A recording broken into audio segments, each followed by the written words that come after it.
Hockey HF cup হকির প্রস্তুতি শুরু করেছে বাংলাদেশ। প্রাথমিক ক্যাম্প থেকে ধাপে ধাপে বাছাই করা হবে চূড়ান্ত দল। সিনিয়র খেলোয়াড়দের ফিটনেস ফিরিয়ে আনায় বিশেষ নজর থাকছে কোচের। বেশি বয়সের কারণে ক্যাম্পে ডাক পাননি অভিজ্ঞ রাসেল মাহমুদ জিমি। এই টুর্নামেন্টে শিরোপা ধরে রাখার মিশন বর্তমান চ্যাম্পিয়ন বাংলাদেশের। মানিক মাহমুদের রিপোর্ট। মাওলানা ভাসানী হকি স্টেডিয়ামে এইচএফ কাপ হকির প্রাথমিক ক্যাম্পে ডাক পাওয়া ৬২ জনের মধ্যে যোগ দেননি ৬ জন। খেলোয়াড়দের ফিটনেস পরীক্ষার কুপার টেস্টের পর অনুশীলন করিয়েছেন কোচ মামুনুর রশিদ। ফেডারেশনের সিদ্ধান্ত ৩২ বছরের বেশি বয়সের কোনো খেলোয়াড়কে দলে নেওয়া হবে না। তাই জায়গা হয়নি ৩৮ বছর বয়সী বাংলাদেশের হকির ব্র্যান্ড রাসেল মাহমুদ জিমির।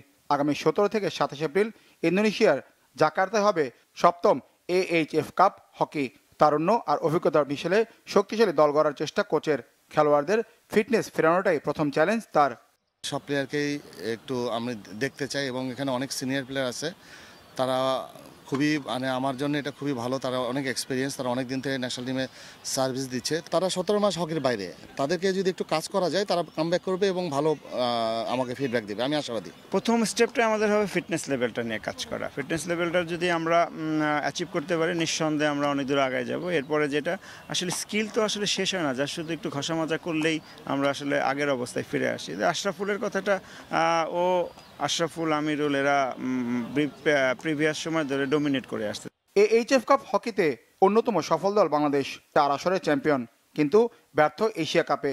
পয়েন্ট টেবিলে সেরা ৬ থাকতে না পারায় সুযোগ হয় না সরাসরি খেলার। তাই সেপ্টেম্বরে ভারতে এশিয়া কাপের টিকিট পেতে টপকাতে হবে বাছাই পর্ব এইচএফ কাপ হকির হার্ডল।